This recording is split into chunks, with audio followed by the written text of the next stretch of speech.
some of the matchups that we're going to see fairly similar lineups from both players. Pretty much identical lineups. Yeah, I might play Although them in different orders, but I yeah. think, yeah, as far as the classes, obviously they're identical, but I believe Icefox is running the Mysterious Challenger Paladin, whereas NoTomorrow is running the more tokeny mid-rangey Paladin. So a bit of a difference there. I think they're both playing Patron Warrior and what was the third deck? Hunter. For Hunter, I think Right. they're both playing mid-range Hunter as well. So very, very similar lineups. The only difference is in that Paladin list there, probably, if I remember correctly. But this is going to be a good one. Both of these players have impressed thus far. NoTomorrow getting right out of the winner's bracket by winning his first match, and then coming here and obviously winning his first match. And Icefox having to go 2-0 to advance out of that loser's bracket. And by the way, he didn't lose to go to the loser's bracket. You know, it was his punishment for only finishing top 24 in the Chinese standings and then qualifying. So definitely both players proving their way here and proving that they're very, very good players. And no surprise, starting off with a patron mirror. Now, I always like to see players save the patron for last because it does function very, very well against a ton of different decks because it plays a different game of Hearthstone than every other deck. It's like, what's that? I have 2 HP and you have 30. Still win if you're in the right spot. So, patron versus patron, and as we've seen this matchup quite a few times in this tournament, it essentially boils down to who can get their 4 patrons out first. If you just think about it, you know, even with the coin, you're not necessarily guaranteed to make that happen. It's all about starting hands, and what do we have for both players? For both players, we have the Warsong Commander, which actually is not what you do not want in this matchup.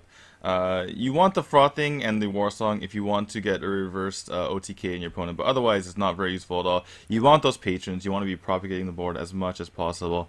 And so far we have Icefox with a better hand in that regard.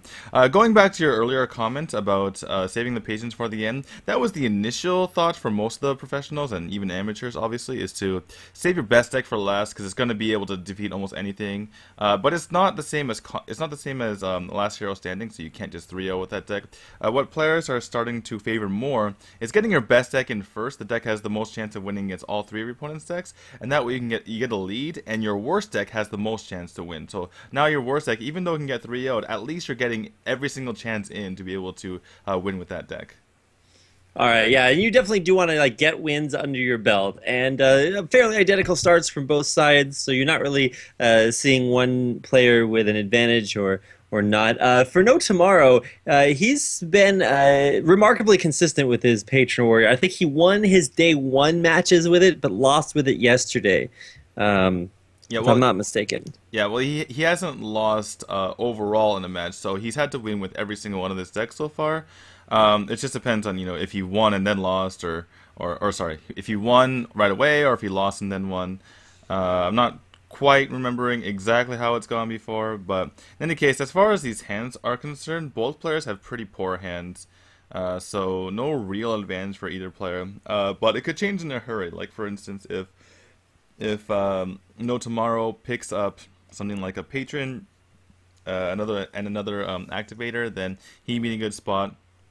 But yeah, I mean, it's really bad because both players are actually 2 cards away from getting those patrons on the board and populating them into 4, which is an unusual situation.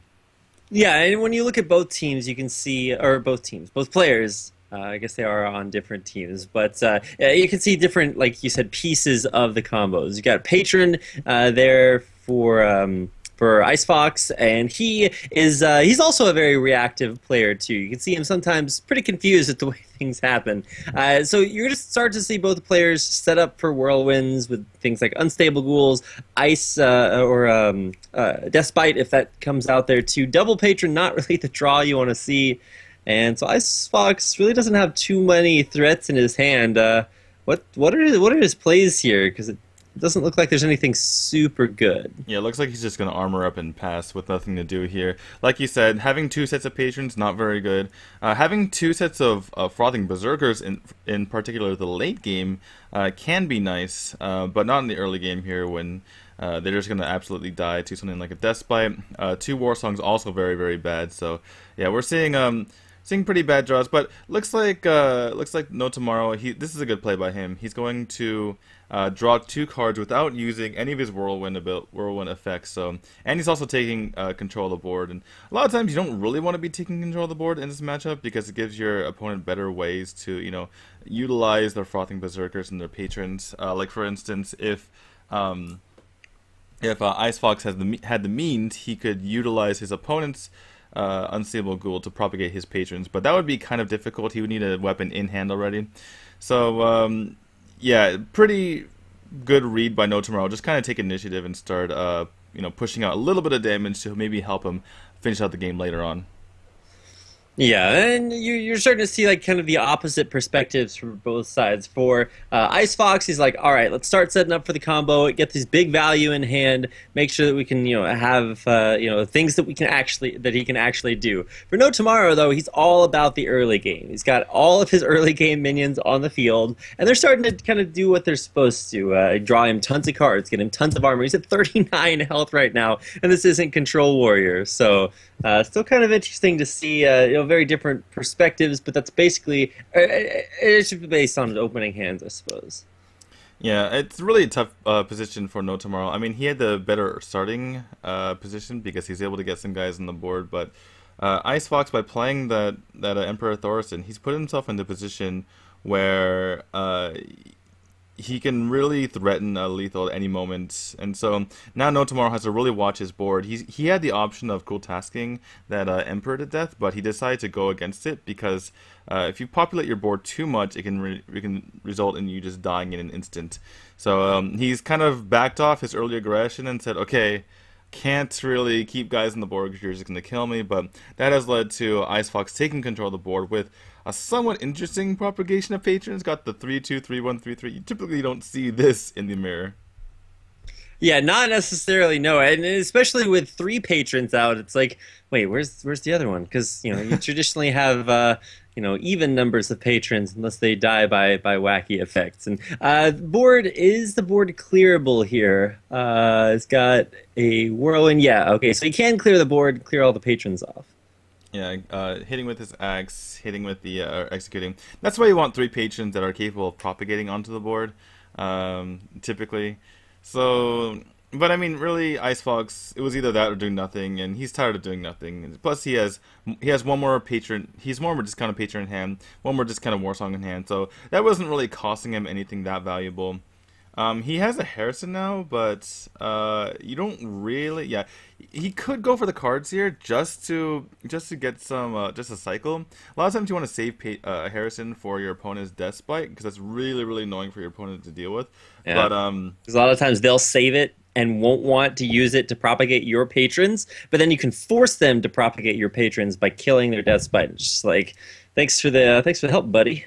Yeah, do it. Yeah, propagating your own patrons or something like, preventing them from starting their own combo, which is typically the case when they're playing their Death Spite. They want to set something up. So you Harrison that. So it looks like he has somewhat of a play here. It's going to make it difficult for his opponent to clear again. Again, he has 3 patrons and only 2 of them that are capable of being propagated. But even then, his opponent would have to have either a slam or a second execute in order to get rid of this. So he's playing the odds, saying like, all right, this is my chance to maybe put a little pressure on.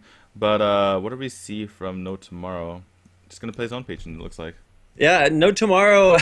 This is so kind of strange position to be in. You're very vulnerable to being sort of counter-swept by, you drop down Warsong, double frothing, and a couple of whirlwind effects, and you're just like, oh, wait, what's going on here? But instead, it's not going to be frothings. It's just going to be that patron and a whole lot of whirlwinds to come along with it. Yeah, you see Icefox shaking his head there, and I think he was thinking like, wait, why didn't you make a bigger patron board? I needed you to make a bigger patron board that was more so that I could kill you right now. What's wrong with you? But I don't. Yeah, it was impossible. He might still have lethal here. I'm not quite sure. So that's gonna be obviously 3 from that guy. Then he's gonna, he needs to kill it off. He can't actually just run to the Warsong. That's going to be 4 for each right in the beginning, and then another 6. So 10 each. So 10, 20. That's going to be lethal. Icefox takes game number 1 against NoTomorrow, and off to that early lead. Yeah, and yeah, he did hit face with the patron because it's 3 damage. If you hit with the patron on a minion, it's only 2. Minor little math things, and all in all, it's going to be the frothing. This is exactly what you see so many times. Double frothing down, and he's just going to swing to the face.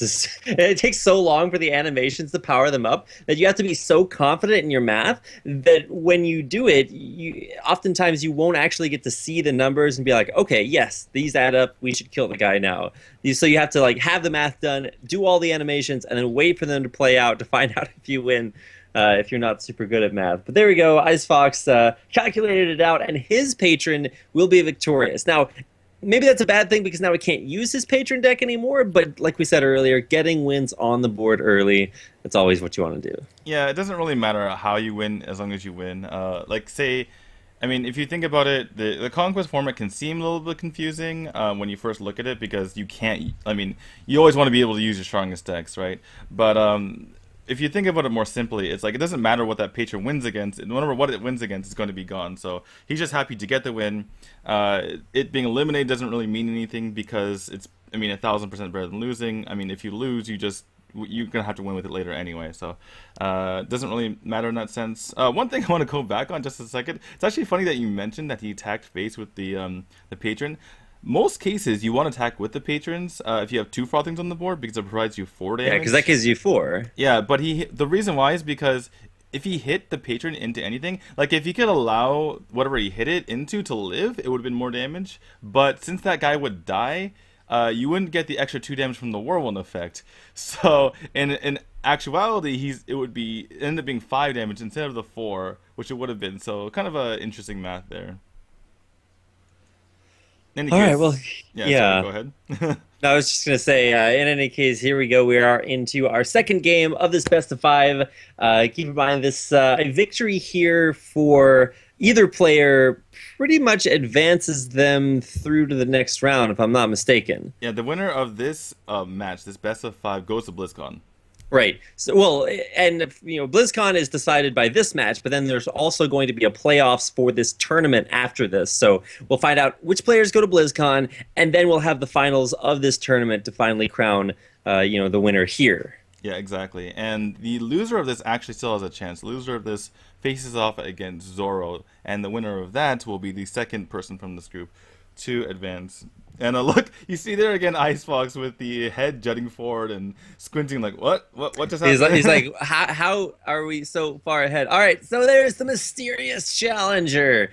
And you could have probably guessed that with all the paladin secrets in there. You probably don't see those in many other decks, but for mysterious challenger, you're going to be getting a lot of them out there on the field. He's 2 turns away from it right now, but he does have a decent early game board, so as long as you don't have Quartermaster on turn 4, which I'm fairly certain there's no, innervates out there, he's going to be okay, but at the same time, like, how many Paladin secrets do you need to deal with a board full of 3/3s?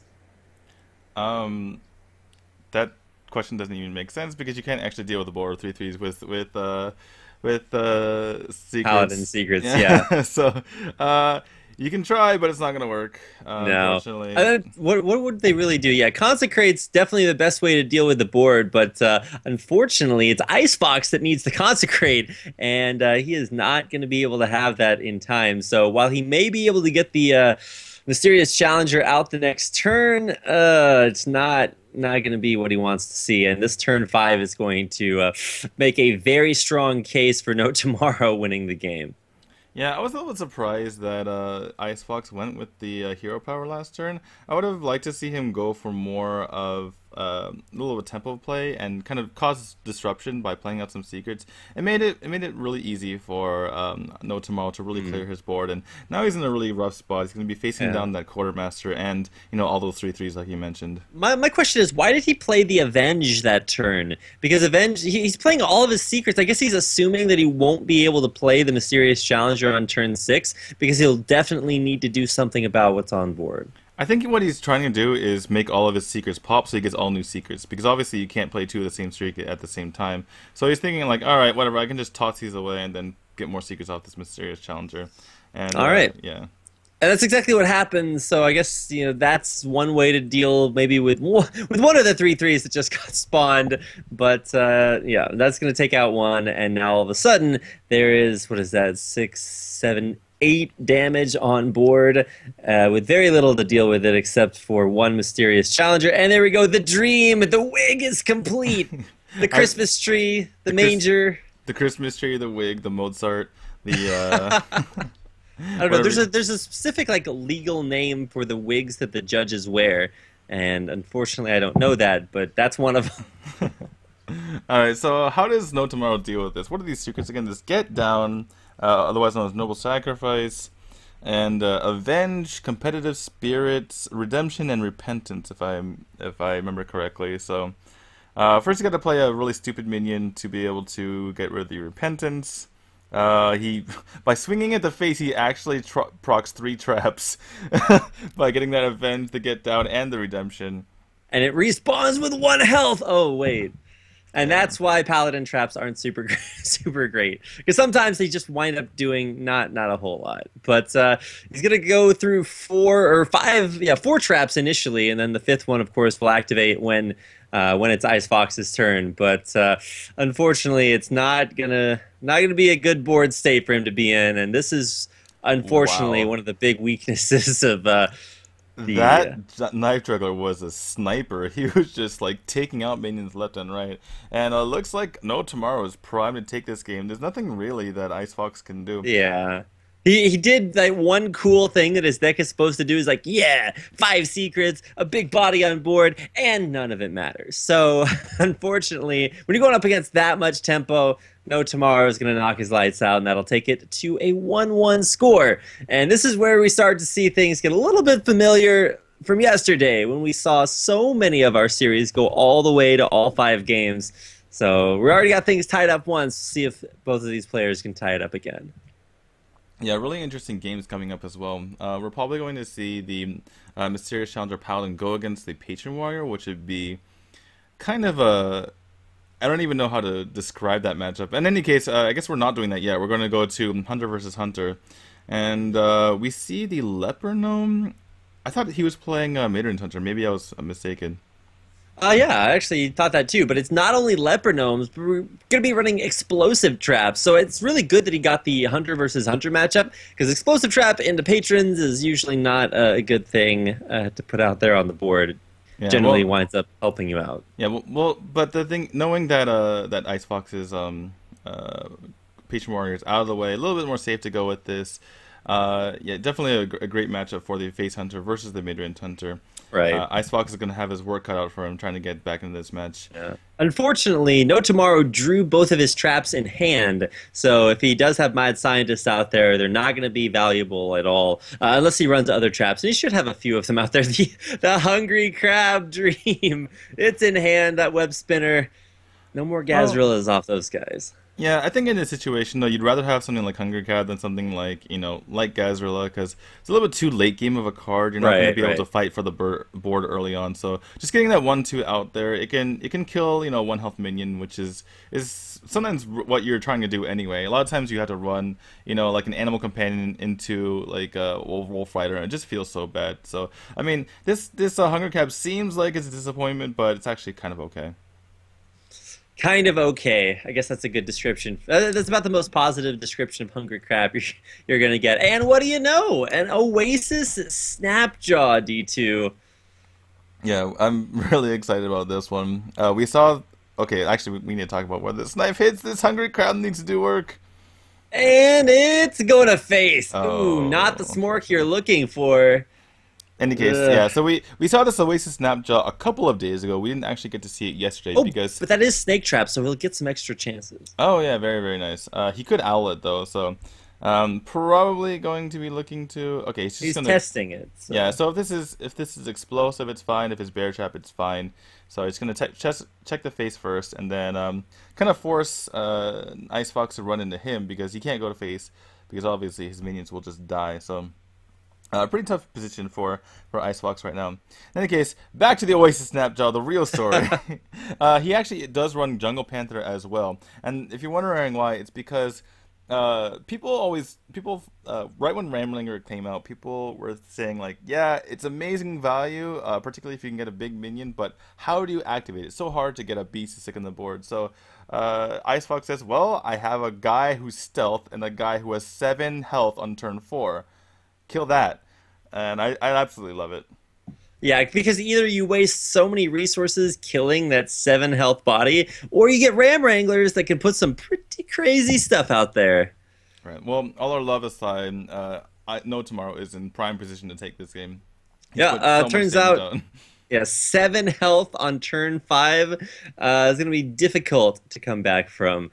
You're going to need freezing traps that put weapons back in your hand or something like that, because right now, yeah, he pretty much knows he's got about 1 more turn left. There's no lethal on board or in hand for, well, actually, I guess, what is that, 5, 6, 7? Yeah, I guess if he plays flame or explosive trap. Yeah, if he plays explosive trap, he is pretty much guaranteed lethal because there's no way that that Icefox is going to spell him to death as a hunter from 24. It's just not happening. And yeah, NoTomorrow is going to take this game. All right, yeah, and that's this is oftentimes the way that you see hunter mirrors go, as long as they're not just like mid range versus mid range. When one player is playing super aggro, they either kill you on turn 4, turn 5, turn 6, or they don't have enough late game and your tempo kicks in, and your Houndmasters do really good work, and then they just don't win. But in this case, of course, very good aggro play there by NoTomorrow, who's going to go up in their series 2-1. Yeah, absolutely. Very good play by NoTomorrow there. I mean, it seems strange to say that from for a guy playing Face Hunter. Just go face, right? But congratulations, you did a good job at playing Face Hunter. Well, part of it is knowing to bring the Face Hunter in the first place, and that's where you kind of complement the player by bringing a deck that is capable of competing in the situation, and not only that, but backing it up with strong play from Patron Warrior and that mid-range Paladin. So it's the whole package, right? Like if you have a random player who only knows to play Face Hunter, they're not going to come here and be able to win because they're going to fall flat after their Face Hunter dies. But bringing the whole package, keeping their opponents honest by bringing a deck that will be two decks that are too greedy out there. So I like the deck selection by NoTomorrow more than anything else. Yeah, good deck selection. And now that brings us down to what could be our last match of this best of 5. It's going to be the Patron Warrior coming out versus Face Hunter or not Face Hunter. This is the more mid-rangey Beast Hunter from Icefox. Yeah. So strangely enough, actually Face Hunter does a little bit better against Patron Warrior than Midrange Hunter, because Midrange Hunter gives Patron Warrior a little bit too much time. Obviously they can put that pressure on, but typically Patron Warrior is able to eventually stabilize and kind of bring it back with those patrons hitting the field. So yeah, Icefox is definitely in a really poor spot here, and we might be seeing our first Blizzcon qualifier right here with this game. Oh man, yeah, NoTomorrow, he's got a great start from his Armor Smith that he coined out there. He's going to have tons of turn 2 plays. This is the picture perfect early game hand from Hunters. Are we going to see Huffer? This is pretty huge actually. Oh man, gets the Huffer. That's a huge roll. Jeez, okay. Well, that's going to be a good way not only to limit armor, but to put a body on the board and to at least force out some of these early game options just to deal with the Huffer. Summon a random Huffer, it's pretty good, even if it's not just going Smork to face.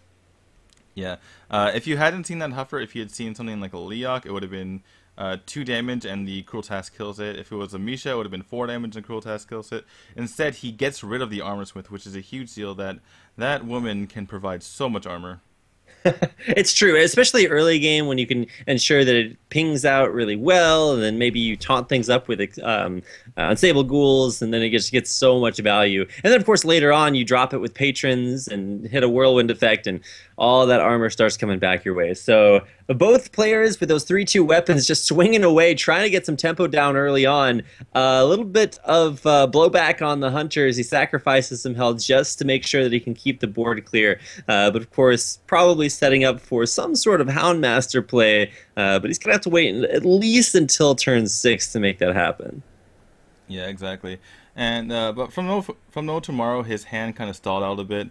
He decides to go and attack the face and re-equip the Fireworks. In some matchups, you want to get the most value out of your weapons. Like for instance, if he was playing Control Warrior against maybe a different matchup, he would go for that. But in this case, you really just want to.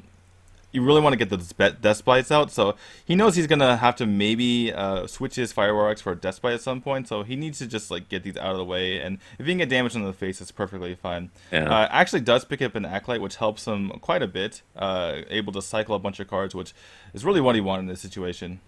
Yeah, he thinks he's going to get full value. It gets silenced, and there's that turn 6 play. I was going to say, hey, you've got high mains in hand. You obviously want to dump those on turn 6, but this is much better because it not only puts big bodies on board that are difficult to deal with, but it also allows you to prevent the extra card draw, and, what do you know? Snakes! I hate snakes. Yeah, I think they're a little bit ahead of me for the moment. I lagged out a few times there. Sorry to our viewers. So. I'll try to keep my future side. I'll be just, I predict he's going to play these cards and be the best Hearthstone caster ever. Sometimes they actually do that. They have a preview screen for casters. It's 5 seconds ahead of the stream. So they can see what's coming ahead of time as far as production value, but it also lets them be psychic. So if you ever see casters that can 100% predict things, that's what's going on. Now I know why the Archon team, like, they always predict things. Anyway, sorry. For those of you who have been watching the Archon team, like they call the cards so well so often, and it's like the curse, right? But I don't know. I don't know if they have that technology available to them. But in any case, we have the high main hitting the field. Like you were saying earlier, he wanted to hold off on it because the 5/1 Acolyte just trades right into it, and he would have been left with just snakes. But instead holds off for one more turn, gets a little more value, forces the execute out of NoTomorrow, and he's going to end his turn, not even play the Armorsmith. Yeah, all right. Well, how the tides have turned. 18 health, still very vulnerable to being one turn KO'd, but unfortunately there hasn't been an Emperor Thaurissan played down by NoTomorrow, so he doesn't really have the mana values to make that happen. Yeah, he's holding on to the Armorsmith because he knows that if he gets his life total chunked down a little bit more, then he can use the Armorsmith to come back right away, especially with the patrons in hand. Looks like he's going to go right for the patrons this turn, but he doesn't really have a way to clear everything. Looks like he's just going to put some pressure on the board and ignore this high main. Kind of a desperation play, but I think maybe he had to do it. Otherwise, you're using something like Whirlwind Execute, then you're getting rid of your Whirlwind, and he's already taking 5 damage off the board anyway. So in the end, I think I definitely agree with this play. Yeah, and he will be able to clear off the entire board. He still has to worry about those frothing berserkers out there. They might start to get a little scary in these upcoming turns, especially if he draws into. He's got one Whirlwind effect. We'll see how much survives on board here, because Icefox is thinking, okay, I need to make sure to not take too much damage, but also figure out how to clear this board. Yeah, just an update. He just dropped the Hunter's Mark just to get the timing down a little bit. If he hadn't done that, he would have had to hit it with the high main, which just feels bad because you're not, going high main to face. Yeah, absolutely. And he definitely wants to get the high main to face as much as possible. Mm-hmm. This is actually turning to a little bit of a race here. Are you reading the future again? Nope. No, it gives him lethal on board. He's got 9 plus 2 from hero power. That's 11 health.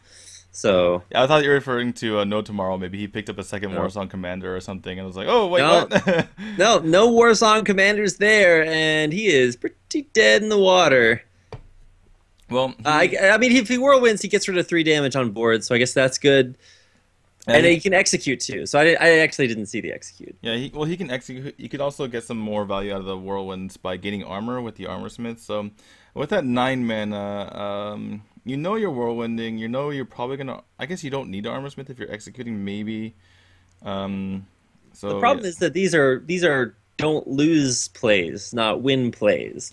So yeah, but on the other hand, the hunter is running out of cards, and if he can't deal with these frothings, then he just wins the game as well. So it's a little bit of a gamble, but I mean, yeah, looks like he's just gonna go for that. Going to Whirlwind, execute, and Whirlwind again, or maybe just armor up.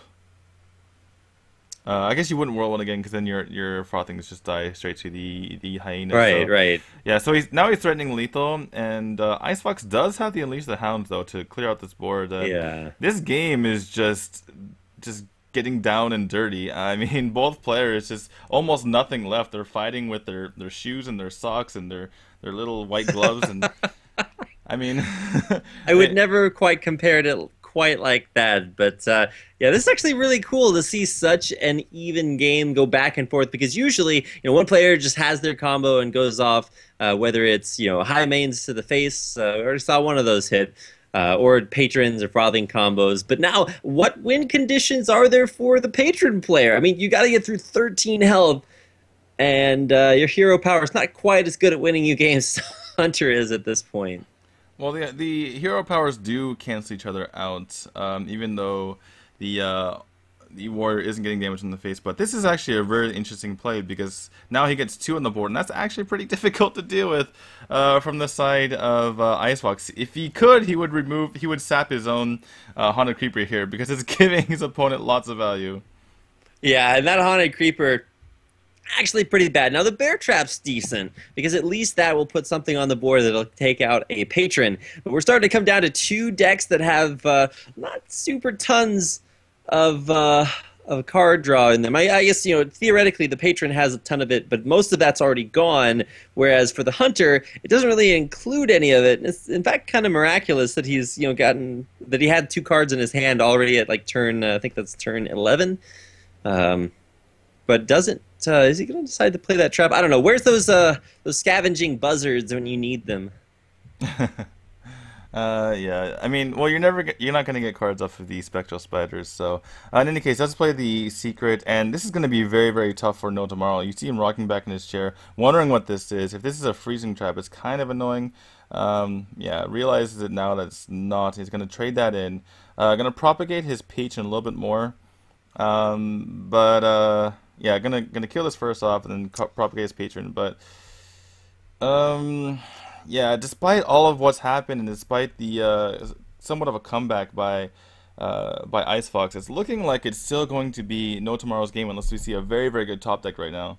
And that is a very not good top deck. You put that on the field, you're going to be going up against even more patrons, and that armor smith is pretty game winning here because it's already given him so much armor. NoTomorrow, this game has been really back and forth, but he's finally found a way. There we go. To stabilize the board, and looks like it's going to be coming up towards a win for him here in the near future.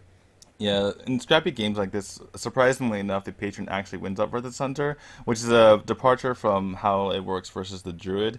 Yeah, NoTomorrow really just swinging back and forth in his chair. He's talking to himself. He was fist pumping a second ago. He knows he's on the precipice of victory and going to BlizzCon.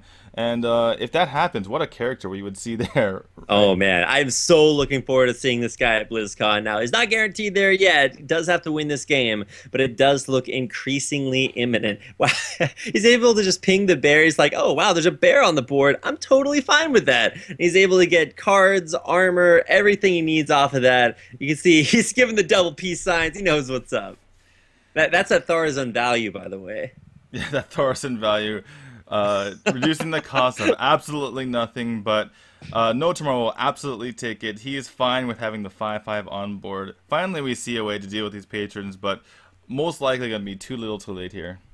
Yeah, and a really good thing to mention that this is Hunter versus Warrior. Warrior and Priest both have perfect answers to the Hunter's ability to just spam his hero power at your face. And this is a prime example of that. So much armor from both armor smiths and the hero power, keeping him in the game. And NoTomorrow knows he's got it. Auto attack to the face there with that Death's Bite, and it is going to be the Death's Bite. Feeling the cold chill, Icefox. He's going to have to play one more game to keep his tournament life alive. NoTomorrow, he's their first Chinese representative you're going to be seeing at BlizzCon. Yeah, not only the first Chinese representative, but the first player in the entire world to actually make it to BlizzCon. So congratulations to him. I know I'll be looking forward to seeing his colorful personality over in Anaheim. Oh man, that's going to be so cool to watch. And you can see the, oh man.